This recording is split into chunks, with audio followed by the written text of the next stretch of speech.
மாணவிகளே, கடைசியாக நாம் பார்க்க வேண்டிய தலைப்பு கணக்காளரின் பங்களிப்பு.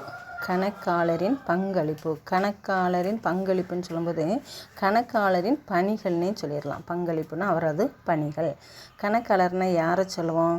ஒரு நிறுவனத்தின் கணக்கியல் வழிமுறைகளை கணக்கேடுகளில் பதிவு செய்யக்கூடிய நபர்.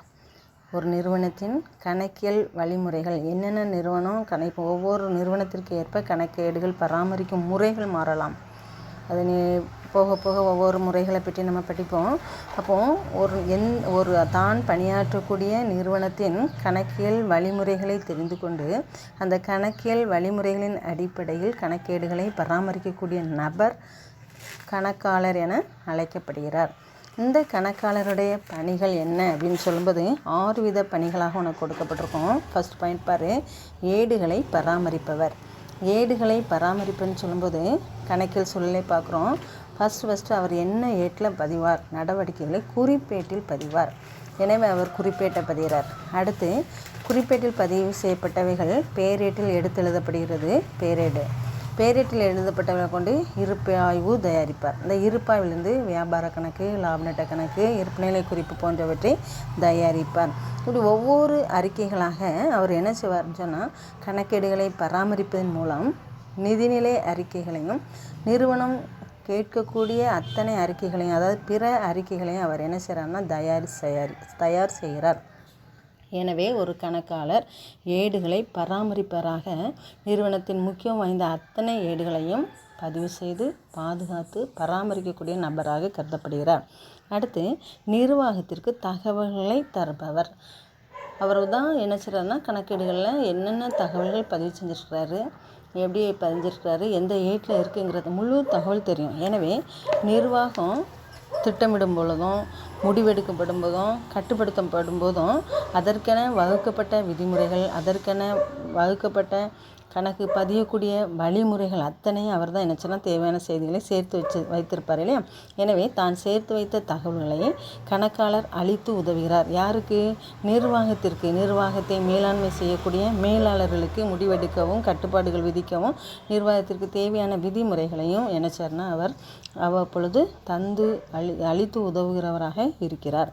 மூன்றாவதாக வணிக சொத்துக்களின் காப்பாளர். வணிக சொத்துக்களின் காப்பாளர்.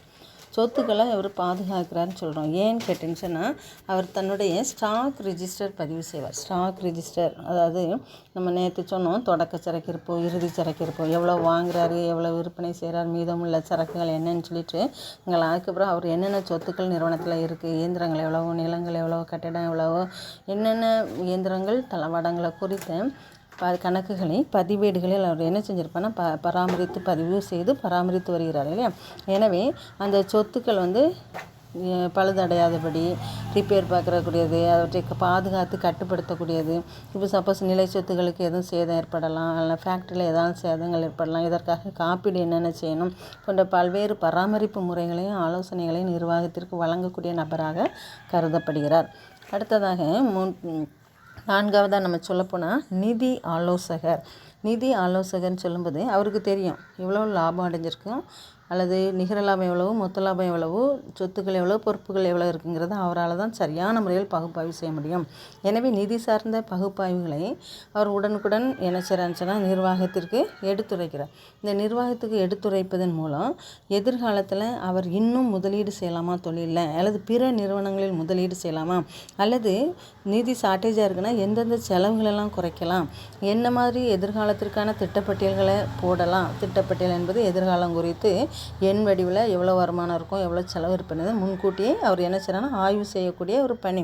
இது போன்ற பல்வேறு ஆலோசனைகளை அவர் என்ன சொன்னால் நிதி குறித்த ஆலோசனைகளை அந்த உரிமையாளருக்கோ அல்லது மேலாளருக்கோ அவர் குறிப்பிட்ட நேரத்தில் வழங்குகிறார். அடுத்து வரி மேலாளர். இந்த வரி மேலாளர்னு சொல்லும்போது வரி யாருக்கு செலுத்தணும்? தொழில் வரி, அதுக்கப்புறம் லாபத்தில் ஒரு பகுதி, நிகர லாபத்தில் ஒரு பகுதி செலுத்தணும் இல்லையா? இந்த அரசுக்கு நம்ம செலுத்தணும். எனவே இந்த கணக்காளர் தயாரிக்கக்கூடிய கணக்கு ஏடுகள், அதாவது லாப நட்ட கணக்கை தான் வருமான வரி அறிக்கைன்னு சொல்கிறோம். இந்த வருமான வரி அறிக்கை வைத்து வருமான வரி செலுத்தப்பட வேண்டும். இந்த வருமான வரி செலுத்துவதற்காக வரி சுமையை குறைக்கக்கூடிய வழி என்ன செய்யலாம்? அல்லது வரி விலக்கு கவர்மெண்ட் ஒரு சில இப்போ சப்போஸ் நன்கொடைகள் கொடுக்கப்பட்டிருந்தால் அதெல்லாம் டிடெக்ட் பண்ணலாம், கழித்து காட்டலாம். இவ்வாறு வரி விலக்கு என்னென்ன சலுகைகளை செய்யலாம், கிடைக்கும், வரியை எந்த அளவுக்கு குறைக்கலாம் என்பதற்கான ஆலோசனைகளையும் வழங்கக்கூடிய நபராக காணப்படுகிறார். லாஸ்ட்டாக மக்கள் தொடர்பு அலுவலராக பயன்படுகிறார். இந்த மக்கள் தொடர்பு அலுவலர்னால் நிறுவனத்தினுடைய தயாரிக்கக்கூடிய தயாரிப்புகளை வாங்கி அனுபவிக்கக்கூடிய அல்லது பயன்படுத்தக்கூடிய அந்த வாடிக்கையாளர் நிறுவனத்தை குறித்த நல்ல எண்ணத்தோடு இருக்கணும் இல்லையா? அப்போ அந்த வாடிக்கையாளர்கள் தான் அவங்க பயணிட்டான்னு சொல்லுவோம்.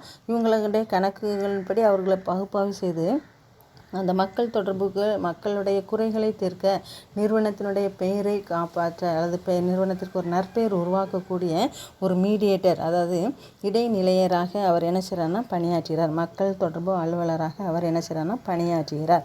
இத்தனை பணிகளையும் ஒரு கணக்காளர் பணியாற்றுகிறார். ஏடுகளை பராமரிப்பவர், நிர்வாகத்திற்கு தகவல்களை தருபவர், வணிக சொத்துக்களின் காப்பாளர், நிதி ஆலோசகர், வரி மேலாளர், மக்கள் தொடர்பு அலுவலர் போன்ற பணிகளை ஒரு கணக்காளர் நிறுவனத்திற்கு பணியாற்றுகிறார். Okay, thank you. இத்துடன் முதல் பாடம் நம்ம முடிச்சிருக்கோம் அக்கௌண்டன்சியில். இப்போ உனக்கு ஒரு அசைன்மெண்ட் குறித்து போட்டு விட்றேன், இதை நீ ஃபாலோ பண்ணுமா?